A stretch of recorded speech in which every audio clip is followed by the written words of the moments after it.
एक बार की बात है कि किसी गुरुकुल में 3 शिष्यों ने अपना अध्ययन संपूर्ण करने पर अपने गुरुजी से यह बताने के लिए विनती की कि उन्हें गुरुदक्षिणा में उनसे क्या चाहिए। गुरुजी पहले तो मंद मंद मुस्कुराए और फिर बड़े स्नेहपूर्वक कहने लगे, मुझे तुमसे गुरुदक्षिणा में एक थैला भर के सूखी पत्तियां चाहिए, ला सकोगे? वे तीनों मन ही मन बहुत प्रसन्न हुए क्योंकि उन्हें लगा कि वे बड़ी आसानी से अपने गुरु जी की इच्छा पूरी कर सकेंगे। सूखी पत्तियां तो जंगल में सर्वत्र बिखरी ही रहती हैं। वे उत्साहपूर्वक एक ही स्वर में बोले, जी गुरु जी, जैसी आपकी आज्ञा। अब वे तीनों शिष्य चलते चलते एक समीपस्थ जंगल में पहुंच चुके थे, लेकिन ये देखकर कि वहां पर तो सूखी पत्तियां केवल एक मुट्ठी भर ही थीं, उनके आश्चर्य का ठिकाना न रहा। वे सोच में पड़ गए कि आखिर जंगल से कौन सूखी पत्तियां उठाकर ले गया होगा। इतने में ही उन्हें दूर से आता हुआ कोई किसान दिखाई दिया। वे उसके पास पहुंचकर उससे विनम्रतापूर्वक याचना करने लगे कि वो उन्हें केवल एक थैला भर सूखी पत्तियां दे दे। अब उस किसान ने उनसे क्षमायाचना करते हुए उन्हें ये बताया कि वो उनकी मदद नहीं कर सकता क्योंकि उसने सूखी पत्तियों का ईंधन के रूप में पहले ही उपयोग कर लिया था। अब वे तीनों पास में ही बसे एक गांव की ओर इस आशा से बढ़ने लगे थे कि हो सकता है वहां उस गांव में उनकी कोई सहायता कर सके। वहां पहुंचकर उन्होंने जब एक व्यापारी को देखा तो बड़ी उम्मीद से उससे एक थैला भर सूखी पत्तियां देने के लिए प्रार्थना करने लगे, लेकिन उन्हें फिर से एक बार निराशा ही हाथ आई क्योंकि उस व्यापारी ने तो पहले ही कुछ पैसे कमाने के लिए सूखी पत्तियों के दोने बनाकर बेच दिए थे। लेकिन उस व्यापारी ने उदारता दिखाते हुए उन्हें एक बूढ़ी माँ का पता बताया जो सूखी पत्तियां एकत्रित किया करती थी। पर भाग्य ने यहाँ पर भी उनका साथ नहीं दिया क्योंकि वो बूढ़ी माँ तो उन पत्तियों को अलग अलग करके कई प्रकार की औषधियाँ बनाया करती थी। अब निराश होकर वे तीनों खाली हाथ ही गुरुकुल लौट गए। गुरुजी ने उन्हें देखते ही स्नेहपूर्वक पूछा, पुत्रों, ले आए गुरुदक्षिणा?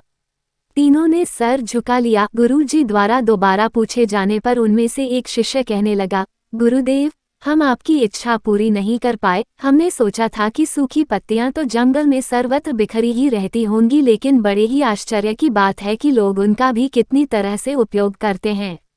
गुरुजी फिर पहले ही की तरह मुस्कुराते हुए प्रेमपूर्वक बोले, निराश क्यों होते हो? प्रसन्न हो जाओ, और यही ज्ञान की सूखी पत्तियां भी व्यर्थ नहीं हुआ करती बल्कि उनके भी अनेक उपयोग हुआ करते हैं। मुझे गुरुदक्षिणा के रूप में दे दो। तीनों शिष्य गुरु जी को प्रणाम करके खुशी खुशी अपने अपने घर की ओर चले गए। वह शिष्य जो गुरु जी की कहानी एकाग्रचित होकर सुन रहा था, अचानक बड़े उत्साह से बोला, गुरु जी, अब मुझे अच्छी तरह से ज्ञात हो गया है कि आप क्या कहना चाहते हैं।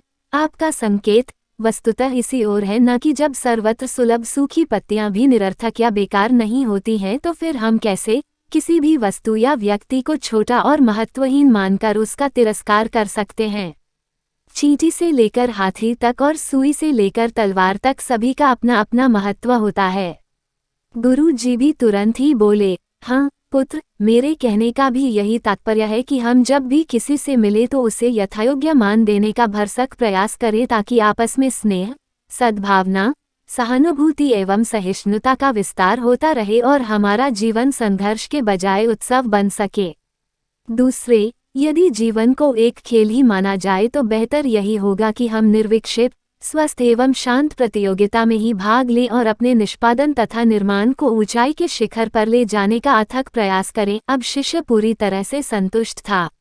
अंततः मैं यही कहना चाहती हूँ कि यदि हम मन, वचन और कर्म इन तीनों ही स्तरों पर इस कहानी का मूल्यांकन करें तो भी यह कहानी खरी ही उतरेगी। सबके प्रति पूर्वाग्रह से मुक्त मन वाला व्यक्ति अपने वचनों से कभी भी किसी को आहत करने का दुस्साहस नहीं करता और उसकी यही ऊर्जा उसके पुरुषार्थ के मार्ग की समस्त बाधाओं को हर लेती है। वस्तुतः हमारे जीवन का सबसे बड़ा उत्सव पुरुषार्थ ही होता है, ऐसा विद्वानों का मत है।